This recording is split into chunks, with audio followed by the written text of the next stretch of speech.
সম্প্রতি চীনের কুনমিংয়ে একটি ত্রিপাক্ষিক বৈঠক হয়েছে চীন, পাকিস্তান এবং বাংলাদেশের মধ্যে। বিভিন্ন কূটনৈতিক সূত্রে ওই প্রতিবেদনে দাবি করা হচ্ছে কুনমিংয়ের বৈঠকও আসলে এই নতুন জোট তৈরির প্রক্রিয়া অংশ। দক্ষিণ এশিয়ার যে দেশগুলি সার্কের সদস্য, তাদের এই নতুন জোটে আমন্ত্রণ জানানোর বিষয়েও চীনের বৈঠকে আলোচনা হয়েছে বলেই দাবি।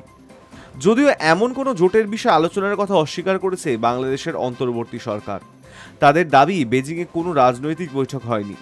ঢাকা, বেজিং এবং ইসলামাবাদের মধ্যে নতুন জোট নিয়েও কোনো আলোচনা হয়নি বলেই দাবি বাংলাদেশ সরকারের। বাংলাদেশের অন্তর্বর্তী সরকারের বিদেশ উপদেষ্টা তৌহিদ হোসেনের বক্তব্য, আমরা কোনো জোট তৈরি করছি না। বস্তুত দক্ষিণ এশিয়ার বহুদেশীয় গোষ্ঠী সার্ক এখন প্রায় নিষ্ক্রিয় হয়ে রয়েছে। দীর্ঘদিন ধরে সার্কের কোনো সম্মেলন হয়নি। এই বহুদেশীয় গোষ্ঠীতে মোট 8টি দেশ রয়েছে: ভারত, বাংলাদেশ, পাকিস্তান, আফগানিস্তান, নেপাল, ভুটান, শ্রীলঙ্কা এবং মালদ্বীপ। 2014 সালে এই গোষ্ঠীর শেষ সম্মেলন হয়েছিল। উরি জঙ্গি হানার প্রতিবাদে 2016 সালে পাকিস্তানে আয়োজিত সার্ক সম্মেলনে যোগ না দেওয়ার সিদ্ধান্ত নেয় ভারত। এরপরে বাংলাদেশ, ভুটান এবং আফগানিস্তানও সম্মেলনে যোগ না দেওয়ার সিদ্ধান্ত নেয়। ফলে ওই সম্মেলন ভেস্তে যায়। তারপর থেকে আর কোনো সার্ক সম্মেলন হয়নি।